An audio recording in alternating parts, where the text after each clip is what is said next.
Deus Pai Todo-Poderoso, Criador dos céus e da terra. Creio em Jesus Cristo, seu único Filho, nosso Senhor, o qual foi concebido por obra do Espírito Santo e nasceu da Virgem Maria. Padeceu sob o poder de Pôncio Pilatos, foi crucificado, morto e sepultado, desceu em Hades, ressurgiu dos mortos ao terceiro dia, subiu ao céu e está sentado à mão direita de Deus Pai Todo-Poderoso, de onde há de vir a julgar os vivos e os mortos. Creio no Espírito Santo, na Santa Igreja Universal, na comunhão dos santos, na remissão dos pecados, na ressurreição do corpo, na vida eterna. Amém.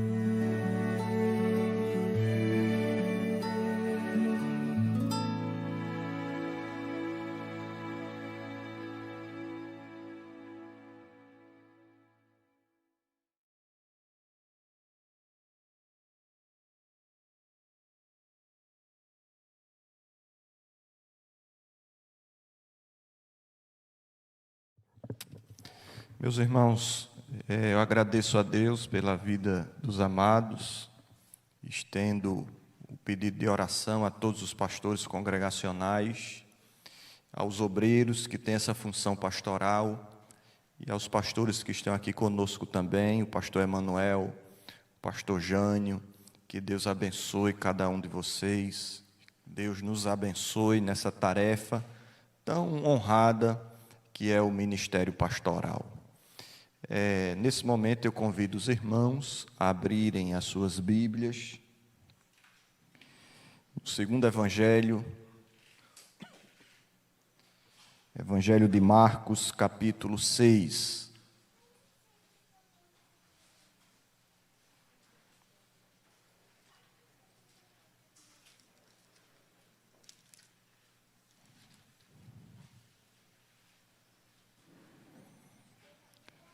Marcos 6, tenha bom ânimo.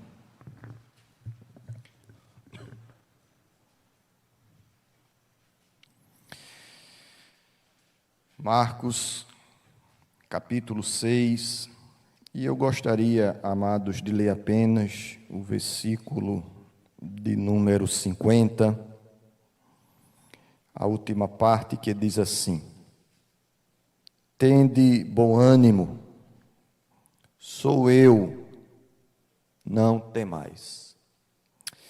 Santo Deus, graças te damos por tua palavra que é viva e eficaz. Pai Santo, fala o nosso coração, pois sem ti nada podemos fazer. É assim que eu te peço e te agradeço, em nome de Jesus. Amém e amém. Amados irmãos, uma das expressões mais comuns nas Sagradas Letras é: não tenham medo, não temais. Isso manifesta um cuidado pastoral do bom pastor, mas isso também manifesta a fragilidade do nosso coração, a nossa tendência a ter medo, a nossa tendência ao pânico, ao desespero. Esse texto, amados, é um texto bastante conhecido e ele nasce, e eu queria convidar você a deixar sua Bíblia aberta, o seu coração também. Ele nasce no versículo de número 45.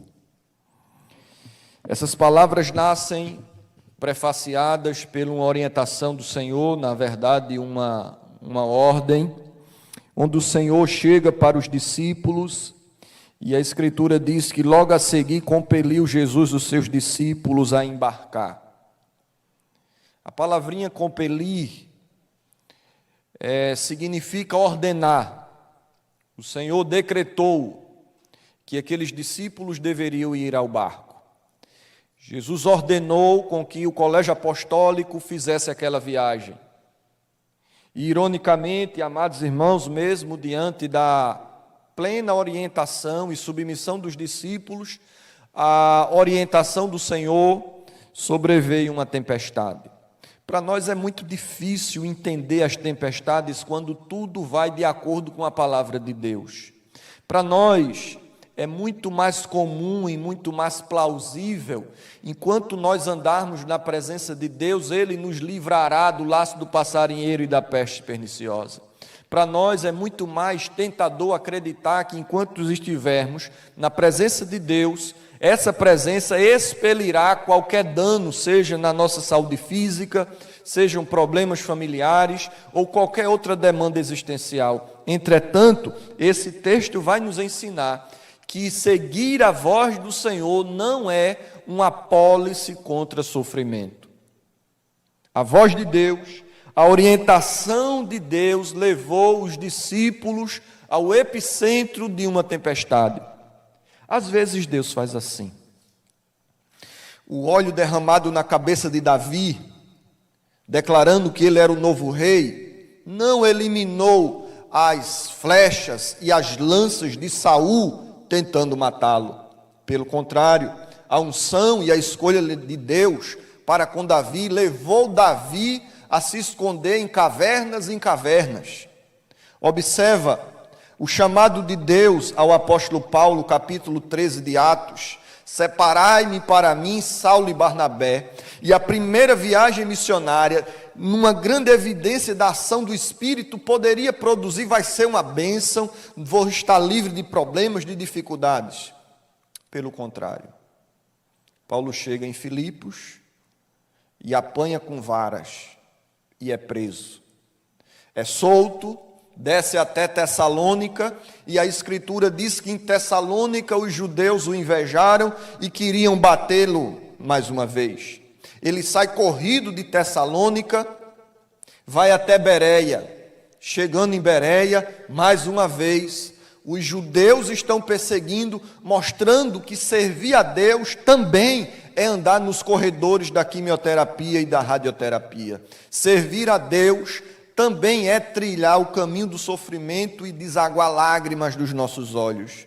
Portanto, meus irmãos, não espanteis, foi a palavra de Pedro, a ardente tribulação que há de vir sobre vós pela causa de Cristo. Portanto, meus amados, se Covid-19, se desemprego, se a crise na sua empresa, que se as contas começarem a chegar e você começar a dizer: meu Deus, eu te sirvo, eu jejum 2 vezes por semana, eu oro, eu dou o dízimo, e ainda me sobrevêm todas essas tribulações, não espanteis, porque no mundo tereis aflições. Portanto, a missão da igreja, da pregação, não é produzir vãs esperanças, mas ser fiel ao que a Escritura diz. Mas aqui, amados, eu gostaria de meditar com os irmãos por que nós não devemos ter medo. Porque a mensagem do Senhor ainda deve ser vivida em nossos corações no nosso dia. Porque eu e você devemos nos animar mesmo nas tsunamis da vida. Dê sua Bíblia aberta e eu gostaria de partir para a primeira lição. A primeira razão pela qual eu e você devemos buscar nos reanimar em Cristo e precisamos estar corajosos é porque Jesus é o Senhor que vê. Jesus é o Senhor que vê. E o que é que ele vê, irmãos? Olha na sua Bíblia, versículo 48. No 48 a Bíblia diz assim: e vendo-os em dificuldade para remar, porque os ventos lhe era contrário. Sabe por que eu e você devemos nos reanimar em Cristo? Sabe por que eu e você devemos ser corajosos e não temer as circunstâncias? A primeira razão é porque Deus vê as nossas aflições. Deus conhece o mais escondido da sua alma. Deus conhece os dramas da sua casa. Deus conhece as tribulações do seu trabalho. Deus conhece os medos e os pânicos do seu coração. Deus conhece cada ansiedade, cada preocupação, cada luta da sua família. Deus vê. E o que é que Deus vê? Deus vê que os ventos eram contrários. Às vezes na vida, amados, parece que tudo sopra contra a nossa vela. Parece que os ventos são contrários e por mais que a gente tente remar, parece que não saímos de canto algum. Deus olha os seus discípulos e é interessante que ele vê o vento soprando, eles veem que eles têm dificuldade para remar e sair daquele lugar de sofrimento. Jesus vê, amados irmãos, que muitas vezes o nosso trabalho, que antes era percebido como um sinal da providência de Deus, hoje ele é visto como um instrumento de tortura e de estresse. Um trabalho que antes poderia ser visto como uma forma da manutenção de Deus. Nos momentos de tempestade a gente pode olhar para ele e dizer assim: meu Deus, não aguento mais. É interessante, amados irmãos, que o mar que antes dava a provisão para os pescadores, o mar agora quer matá-los. É interessante que o mar, que outrora era a sua segunda casa, aquele mar que era tão vivido pelos pescadores, agora se torna um instrumento estressor, um instrumento de medo. E às vezes isso pode ocorrer no nosso trabalho, às vezes isso pode ocorrer no nosso casamento, que antes era olhado como a materialização dos contos de fadas mais românticos. Hoje pode ser visto como um filme de terror. Hoje pode ser visto como um lugar de solidão e tensão, quando os mares do casamento, das contendas, das frustrações, das acusações, das solidões começam a perpassar o nosso coração. Ele vê a dificuldade, ele vê a angústia, ele vê o tempo do nosso sofrimento. Versículo 48, a Bíblia diz que por volta da 4ª vigília da noite, a noite no judaísmo era dividida em 4 partes. A primeira vigília vai das 6 às 21, a segunda vigília das 21 às 0 hora, a terceira vigília das 0 às 3 e a 4ª das 3 às 6. Eram cerca de 3 horas da manhã. Jesus vê o tempo do seu sofrimento também. Jesus vê as horas de tensão das nossas lutas. Jesus vê tudo isso. Já era a 4ª vigília, já estava quase amanhecendo, e quem sabe os discípulos do Senhor, nós já estamos remando há tanto tempo, há tantas horas e não saímos do lugar. Quantas vezes questionamos, amados irmãos, se Deus está vendo o problema, e às vezes questionamos porque Deus não age rapidamente. Porque o Senhor demora 4 dias para ressuscitar Lázaro? Porque o Senhor demora tanto tempo? E isso é questionado, amados irmãos, pelos apóstolos aqui. Já era a 4ª vigília. Mas Ele está vendo. Eu quero dizer a você que Ele vê também. Quantos anos você tem devotado a um pedido de oração? Quantos anos você tem orado pelo seu esposo, pela sua esposa? Quantos anos você tem passado as lutas no seu trabalho, aquela doença que insiste em lhe abraçar e não quer lhe largar? Deus tem visto tudo isso. Agora eu quero lhe dizer uma outra coisa. Porque eu e você não devemos ter medo e nem perder a alegria. Segunda razão. Jesus não somente vê, Jesus vem. Ele não só assiste e torce, ele não só contempla, mas não pode fazer nada. Não. Ele vê e vem. Olha o versículo 48. A Bíblia diz, amados irmãos, no versículo 48, e vendo-os em dificuldade para remar, porque os ventos lhe eram contrários, por volta da 4ª vigília da noite, veio ter com eles. Lembremos-nos dos versículos iniciais, que o Senhor Jesus despede os apóstolos, vai orar no monte. Os apóstolos pegam o barquinho, e lá pelas tantas, na 4ª vigília, eles estão numa luta medonha.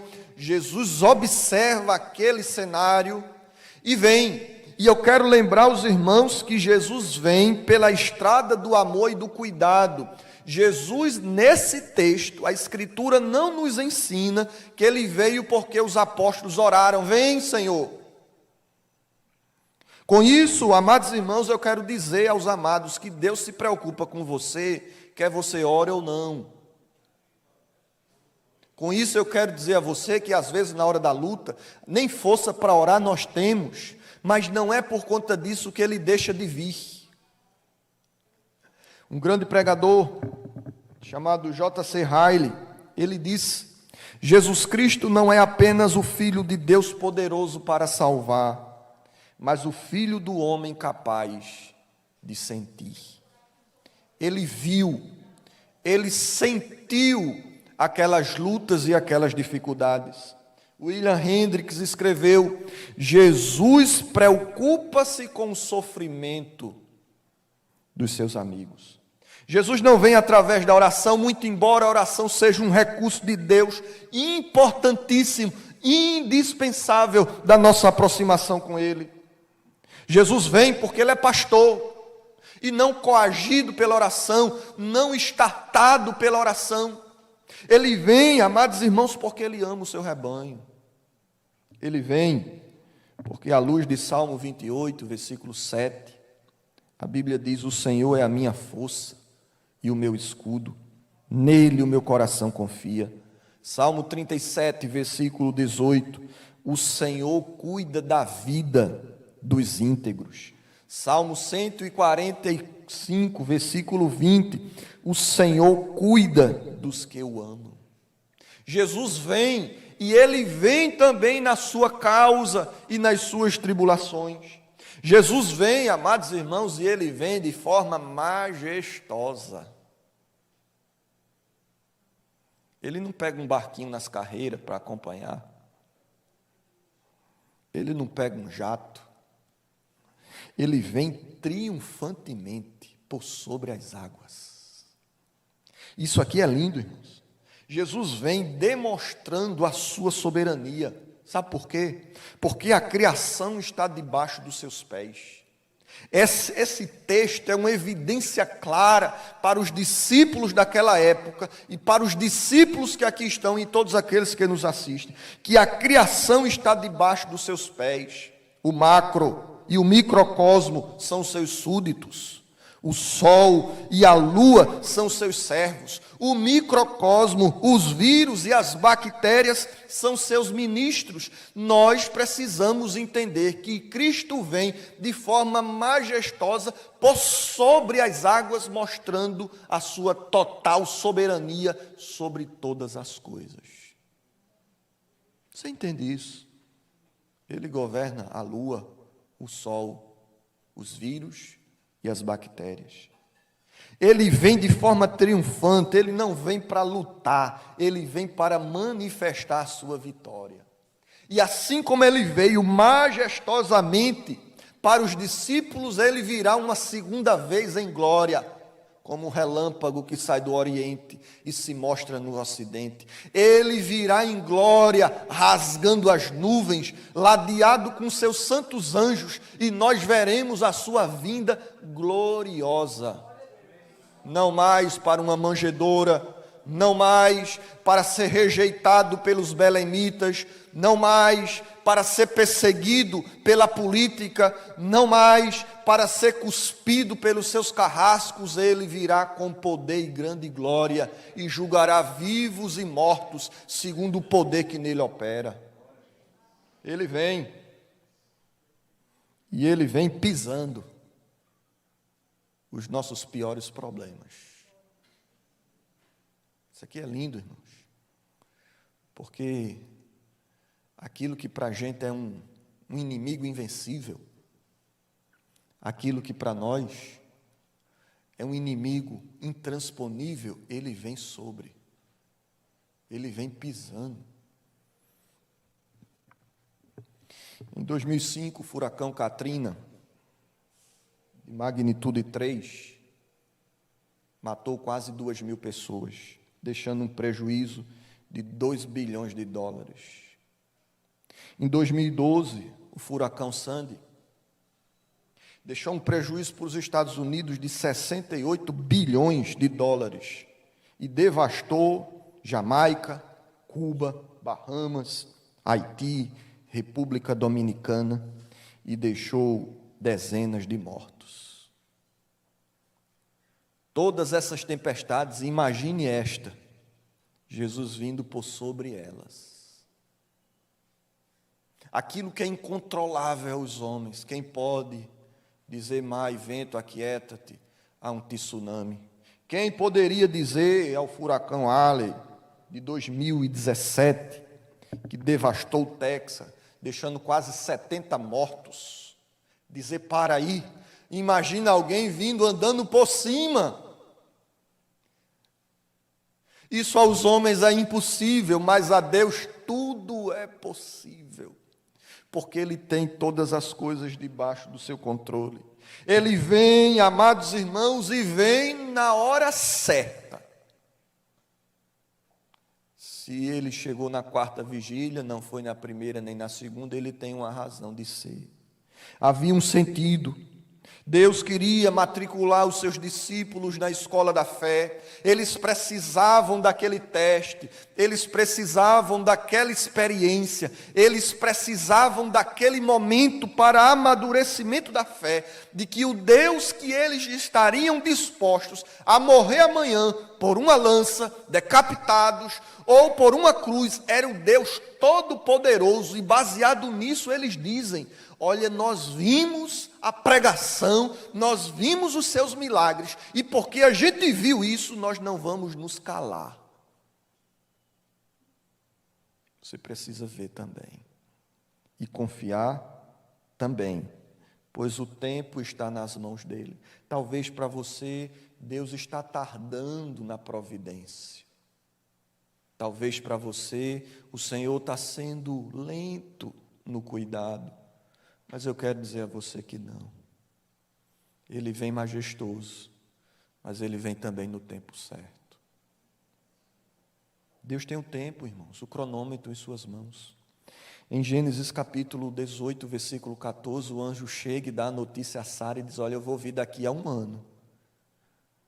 E você vai estar com o menino no braço. Mostrando que Ele é Senhor do tempo. Salmo 31, versículo 15, a Bíblia diz, o meu futuro está em tuas mãos. Salmo 90, versículo 4, a Bíblia diz, 1000 anos para ti são como o dia de ontem.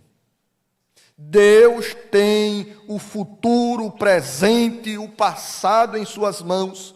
E à luz de Isaías capítulo 40, versículo 1, a Bíblia diz, versículo 31, mas aqueles que esperam no Senhor, renovam as suas forças, voam alto como as águias, correm e não se exaustam, andam e não se cansam.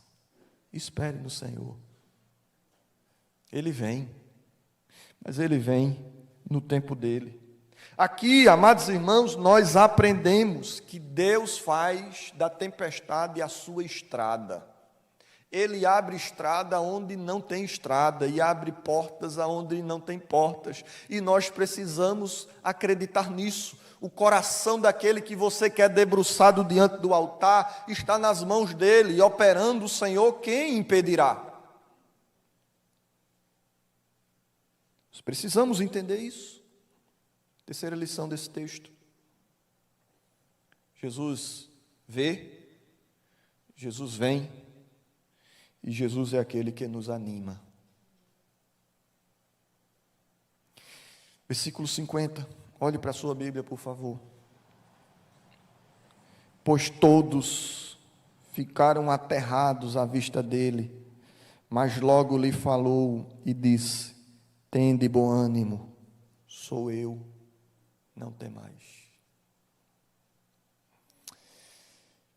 Jesus vem com autoridade, com majestade, e os discípulos não estão entendendo nada. Para ele aquele evento é um outro instrumento estressor, porque ele diz agora tem tempestade e agora está vindo, é um fantasma.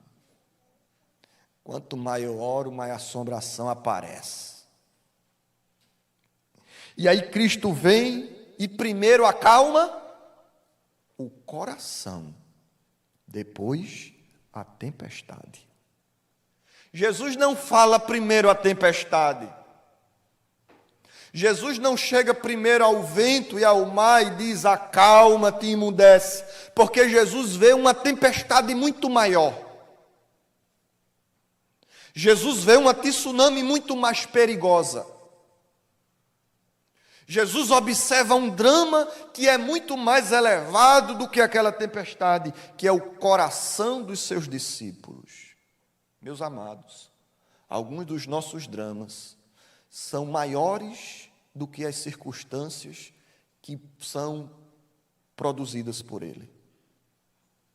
Às vezes, os dramas do nosso coração são maiores do que os próprios problemas. Às vezes, os nossos medos são maiores do que as circunstâncias que produziram eles. Jesus chega e vem primeiro acalmar a alma dos discípulos, mostrando, amados irmãos, que o nosso coração é tão perigoso quanto as tempestades externas.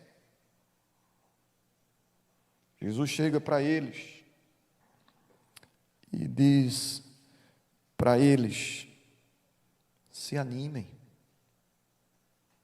levantem a cabeça. Não sejam vencidos pela tempestade.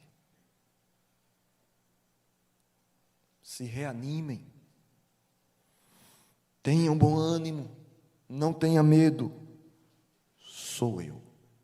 Jesus tem a capacidade de distinguir, irmãos, as tempestades de dentro e de fora do coração. E aqui eu quero dizer a você, talvez você tenha orado para que seu coração venha a ser acalmado depois da tempestade passar. Aqueles que, quem sabe, estão nos assistindo, que estão dizendo assim: eu só vou me acalmar depois que a vacina chegar. Eu só vou me acalmar depois que eu conseguir pagar minhas contas. Eu só vou conseguir ter ânimo quando a doença for embora.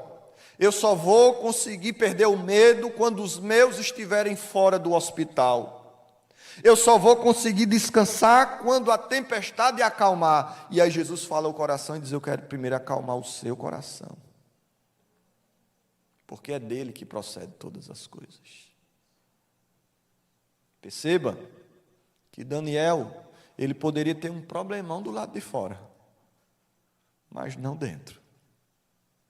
Perceba que Paulo está cantando na prisão, Pedro está dormindo no cárcere.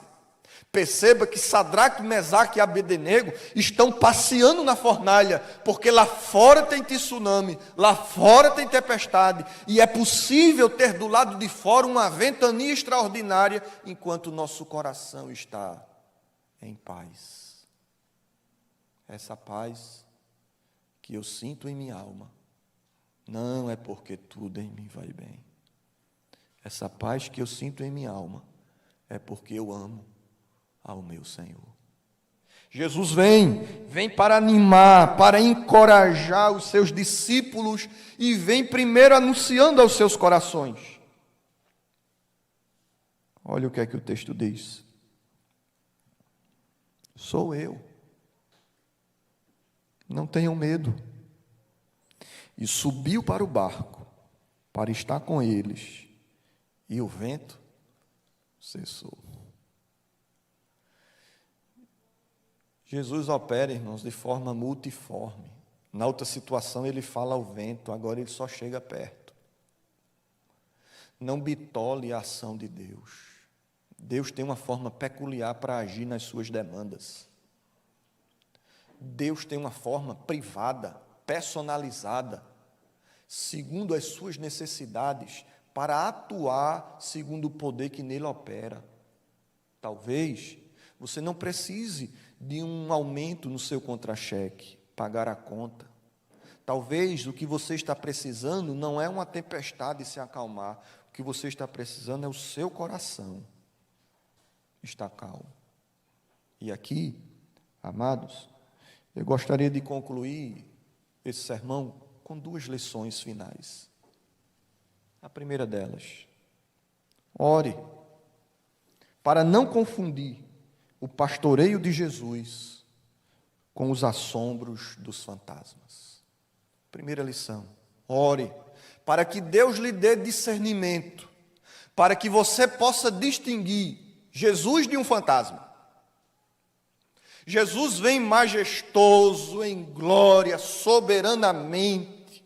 Os discípulos, ao invés de olhar para a providência do Cordeiro, veem um fantasma. Às vezes, o que estamos vendo não é fruto da realidade, são materializações dos nossos medos, dos nossos pânicos.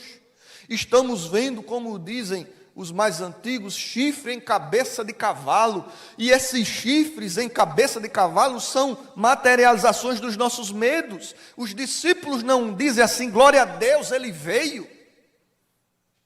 Eles disseram, misericórdia, agora deu. Eles veem fantasma nas suas lutas. Você está vendo o quê? Nas suas provações, você está vendo o quê?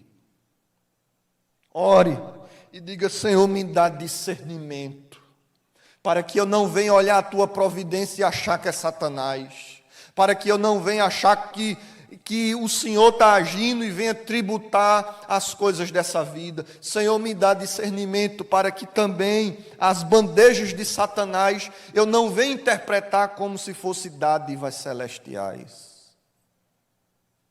Ore e diga assim, Senhor, abra os meus olhos. E que a oração de Eliseu pelo seu servo, quando orou pelo discípulo, diz assim, Senhor, abra os olhos desse menino. E quando o Senhor abre os olhos, ele vê carros e cavalos de fogo ao redor de Eliseu. A segunda lição desse texto, para terminar. Quando Jesus entrar no seu barco, ou quando Jesus entrar no barco do seu coração, o vento cessará. Quando Jesus entrar no coração, quando Jesus entrar no barco do seu coração, o vento vai. Eu quero convidar você a dizer, Senhor, entra no meu barco. Senhor, entra no meu coração e me dá paz, me dá ânimo. E eu queria orar por você nesse momento. E eu queria fazer uma oração nesse momento, irmãos, em especial pelos casais da igreja.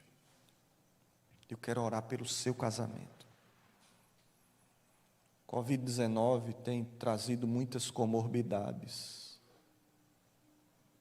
que são divórcios, separações,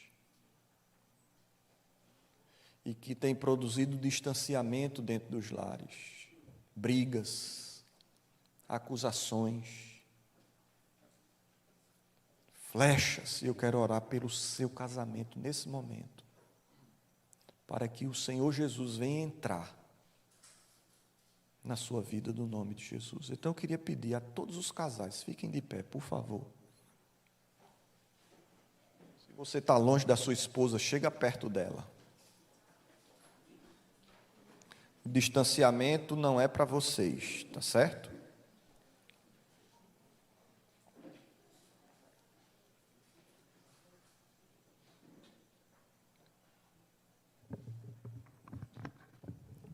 quero que você dá um abracinho nela, assim, bem, daquele tempo do namoro.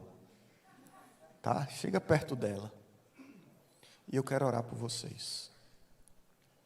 Para que Deus traga ânimo nesse casamento. Para que os jantares voltem. O sonho de valsa. Para que o amor seja atiçado. Eu quero orar pelo seu casamento para que Deus traga unidade. No nome do Senhor Jesus. Então chega pertinho dela. Se o seu cônjuge não está aqui, imagine como se estivesse. E nós vamos orar. Mas eu quero orar por um outro grupo de pessoas. E se você está casado, não tem problema, você já está de pé. Eu queria orar por você que está muito ansioso. Você que está muito preocupado, você que está dizendo, Senhor, quanto mais eu remo, mais eu me afogo, quanto mais eu nado, menos eu saio do lugar. Eu quero orar por você também. E se você está em um desses casos e está sentado, eu queria convidar você a se colocar de pé. E eu quero orar por você. Eu queria convidar minha esposa a vir para perto de mim, por favor.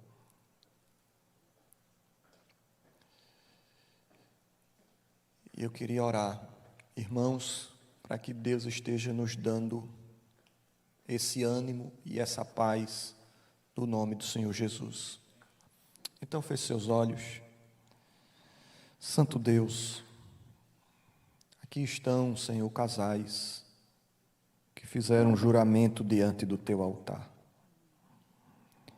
As lutas chegaram, os desafios, a ansiedade, outros perigos se apresentaram. Senhor, eu quero te implorar por cada casal, para que o elogio venha voltar e não somente as críticas venham habitar nesse matrimônio. Que as palavras de encorajamento, que o renovo, Pai Santo, em nome do Senhor Jesus, toma cada casamento aqui em tuas mãos, Senhor. Nós estamos muitas vezes cheios de medos, cheios de preocupações, e relocamos todos essas situações, muitas vezes aquele que está do nosso lado, Senhor. Não podemos gritar com o patrão, gritamos o cônjuge. Não podemos desprezar, ó Deus, o nosso trabalho, desprezamos a nossa casa, mesmo estando dentro dela. Senhor amado, em nome do Senhor Jesus, toma cada marido que vem exercer o seu papel de amar a sua esposa, como Cristo amou a igreja. Toma cada marido, Senhor, que vem exercer o seu papel debaixo da dependência do teu Espírito. Toma cada mulher que venha ser submissa ao seu marido, venha ser uma auxiliadora das demandas domésticas e espirituais da sua casa. Pai Santo, livra-nos do divórcio, livra-nos do adultério, livra-nos, ó Deus, da frieza, livra-nos dos silêncios mortais dentro das nossas casas. Pai Santo, renova. Faz isso, ó Deus, por misericórdia e graça. É assim que eu te peço e te agradeço, em nome de Jesus. Amém. You're my beloved, you're my bride. To sing over you is my delight.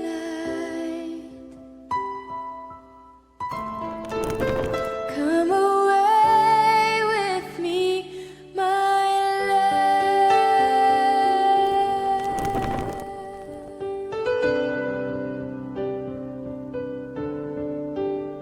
Under my mercy, come and wait till we are standing face to face. I see no